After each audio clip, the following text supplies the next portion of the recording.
নমস্কার। এখানে যারা আসছেন আজকে, আমি বলবো যে আমাদের আসলে আল্লাহ সহায়ক, আজকে মানে আমাদের প্রকৃতি আমাদের সহায়ক যে আমরা খুব একটা সুন্দর পরিবেশে একটা অনুষ্ঠান করতে পারছি। এবং এটা এই যে আমরা আসছি আজকে কাপ্তাই হ্রদে মাছের পোনা আমরা ছাড়বো, আর যে বিজিএফ এর চাল আমরা দেব। কিন্তু আমার কাছে মনে হচ্ছে যে এই কাজটা আমাদের মানে আরো কাপ্তাই লেকের যে আরো অনেক বিষয় আছে সেগুলোর সাথে আমি পরিচিত আমরা হতে পারছি। আপনারা যারা নৌকায় বসে আছেন, আপনাদের সবুজ জার্সি, সাদা, কমলা, নীল ছাতা এবং মাছের যে আকৃতি আপনারা নিয়ে বসছেন, আপনাদের এত সুন্দর লাগছে যে আমি আপনাদের উদ্দেশ্যেই আমরা সবাই হাততালি দিতে চাই। কারণ এটা, তবে যারা মাছে ছাতা নিয়ে করছেন তারা হাততালি দিলে বা ছাতা পড়ে যাবে, এটা খেয়াল রাখতে হবে। সেটা আমি মনে করি যে আমরা খুবই একটা আনন্দ ঘন পরিবেশে আজকে এই কাজটা করছি। যে কাজটা করে আমরা আসলে আমাদের কাপ্তাই লেকটাকে আমরা হ্রদ, আমি এত কঠিন বাংলা বলতে চাচ্ছি না, লেক অনেক সহজভাবেই মানুষ বুঝে। কাপ্তাই লেককে আমরা যেভাবে উন্নত করতে চাচ্ছি, এটা বিএফডিসির একটা কর্মসূচিতে আমরা আসছি। তার মানে এই না যে এটা শুধুমাত্র মাছের বিষয়। আমরা এখানে দেখছি যে মানুষের জীবন জীবিকার সাথে জড়িত, মানুষের ভালো থাকার সাথে জড়িত এই এলাকার। এটা শুধু মানে আপনাদের রাঙ্গামাটিরও বিষয় না, এটা সারা বাংলাদেশের গর্ব। কাপ্তাই লেক আমাদের সারা বাংলাদেশে এত সুন্দর লেক আর কোথাও নাই। তো কাজেই এটা আপনারা এটাকে রক্ষা করা আমাদের খুব দরকার। যেটা আমার খুব শুনে কষ্ট লাগলো, কাপ্তাই এত সুন্দর জায়গা, কিন্তু কাপ্তাইয়ের মানুষ বা এই রাঙ্গামাটির মানুষের অনেক কষ্ট। আপনারা যারা আজকে আসতে পারছেন, হয়তো কাছাকাছি বলে আসতে পারছেন, যারা অনেক দূরে থাকে তারা কিন্তু আসতে পারে না।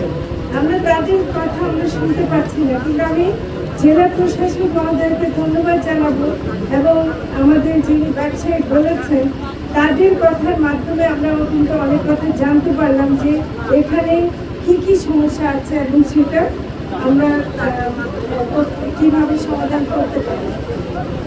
আমার প্রথম দুঃখ হলো যে কাপ্তাইয়ে আগে অনেক প্রজাতির দেশীয় মাছ ছিল, প্রায় ৮৬ প্রজাতির দেশীয় মাছ ছিল, যেটা এখন কমে গিয়ে মাত্র ৬৬টাতে চলে আসছে।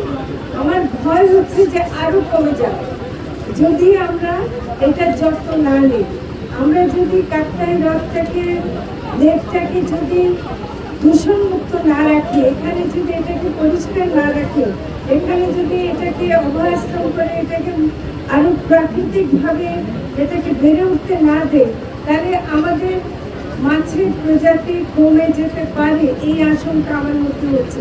কাজে আমি মনে করি যে আমাদের কাজের একটা বড় অংশ হওয়া উচিত শুধু মাছ নিয়ে ব্যবসা করা না, মাছের যে প্রাকৃতিকভাবে বেড়ে ওঠা মাছের প্রজাতি বাড়ানো, সেটার জন্য কাজ করা। সেজন্য আমি মৎস্য প্রাণী সম্পদ মন্ত্রণালয়ের পক্ষ থেকে বলতে চাই যে এটা বিএফডিসি 1961 সাল থেকে করছে। আমি তাদেরকে অনেক ধন্যবাদ জানাই যে তারা এত সুন্দরভাবে করে আসছে। কিন্তু এখানে আমি আরো আমাদের এই মন্ত্রণালয়ের দুটি আরো বিভাগকে আরো বেশি সক্রিয়ভাবে যুক্ত করতে চাই। সেটা হলো আমাদের মৎস্য অধিদপ্তর এবং বাংলাদেশ মৎস্য গবেষণা প্রতিষ্ঠান। এই তিনটা যদি বিএফডিসি, মৎস্য অধিদপ্তর এবং মৎস্য গবেষণা প্রতিষ্ঠান যদি একসাথে কাজ করে, তাহলে কিন্তু আমাদের অনেক যে গবেষণার কথা বলা হচ্ছে, মানুষের কি করে উন্নতি করা যায় সেটা বলা হচ্ছে, সেটা করা সম্ভব।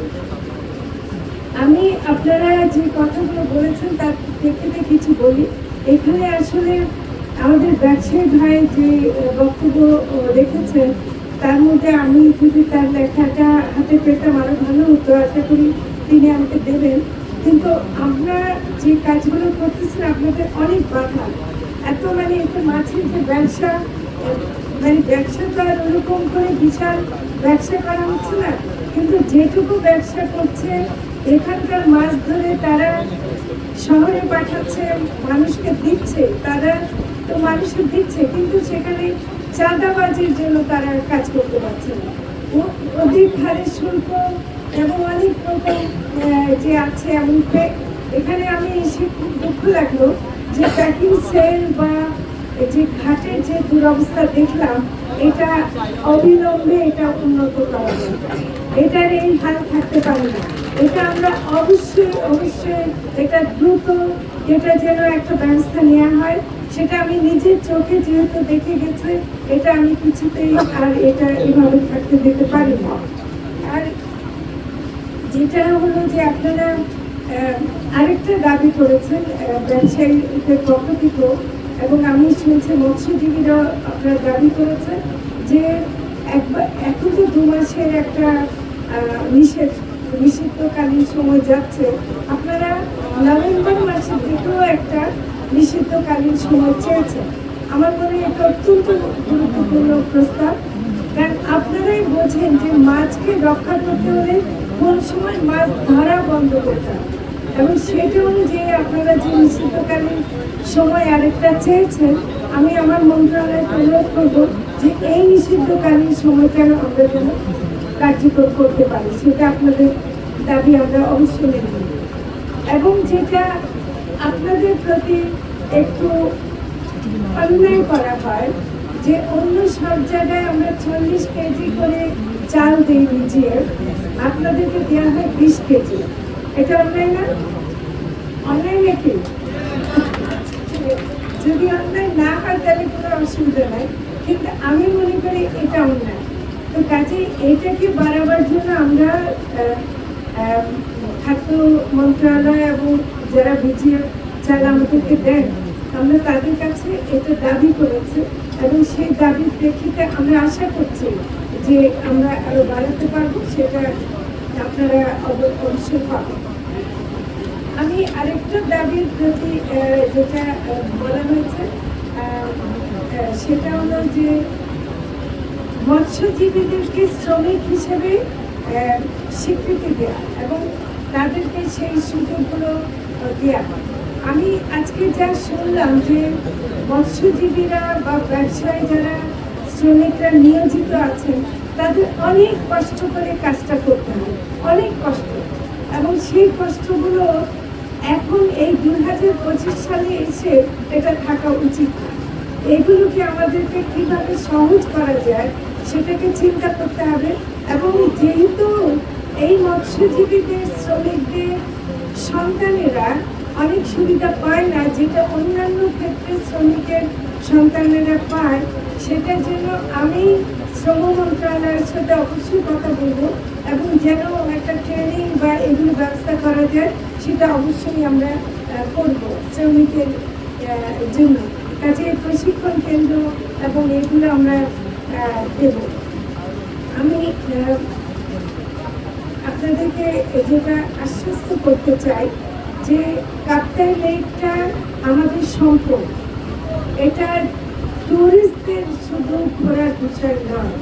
টুরিস্টরা যদি তারা নিয়ম না মানে, তারা যদি এসে এখানে ঘুরবেন, সৌন্দর্য দেখে ছবি তুলবেন আর বর্জ্য ফেলে রেখে চলে যাবেন, এটা হবে না। টুরিস্টদেরকে নিয়ম মানতে হবে। টুরিস্টদেরকে পরিবেশ দূষণ থেকে বিরত রাখার জন্য আমি মনে করি যে এখানে যারা জেলা পরিষদ এবং জেলা প্রশাসন আছেন, তাদের তো একটা নিষেধাজ্ঞা তাদের উপরও আরোপ করতে হবে যে তারা তাদের যে বর্জ্যগুলো তারা মানে প্লাস্টিকের এবং অনেক কিছু তারা যা ব্যবহার করেন সেটা যে ফেলে দেন, এটা আমাদের যে ক্ষতি করে, এখানকার সৌন্দর্য নষ্ট করে। এক পর্যায়ে এই সৌন্দর্য নষ্ট হলে তারা এখানে আসবেন না। কিন্তু এখন তারা এটাকে নষ্ট করে যাচ্ছে, এটা হতে দেওয়া যাবে না। কাজে এটাও আমরা পর্যটন মন্ত্রণালয়ের সাথে এই বিষয়ে কথা বলব। আমি ধন্যবাদ দিতে চাই আমাদের এখানে নৌ পুলিশ, নেভি, তারা আমাদেরকে অনেক সহায়তা করে এবং এই সময় অনেক অভিযানে তারা আমাদেরকে সহায়তা করে। তাদেরকে আমি সবাইকে ধন্যবাদ দিচ্ছি এবং আমি মনে করি যে আমরা যদি সবাই চেষ্টা করি কাপ্তাই লেক থেকে আমরা যে মাছ পাই সেটাকে আরও বাড়ানো সম্ভব, প্রজাতি বাড়ানো সম্ভব এবং আমরা যে আয় করি, রাজস্ব আয় করি, সেটা অবশ্য বাড়ানো সম্ভব। তবে আমি মনে করি যে আমরা যদি এখানে ল্যান্ডিং সেন্টারটাকে উন্নত করতে পারি, এই কাপ্তাই লেকের মাছ বিদেশীয় রপ্তানি আরো বেশি করা যাবে। এখন হয়তো যা করা হচ্ছে তার চেয়ে অনেক বেশি করা যাবে। কাজে এই রপ্তানি করতে গেলে আমাদের যা যা ব্যবস্থা গ্রহণ করতে হয় সেটা করব। তবে প্রথমে আমাদের দেশের মানুষের জন্য মাছ যেন কাপ্তাই লেক থেকে যথেষ্ট সরবরাহ করা যায় সেটার চেষ্টা করতে হবে। তো সবাইকে ধন্যবাদ, আপনারা ভালো থাকবেন।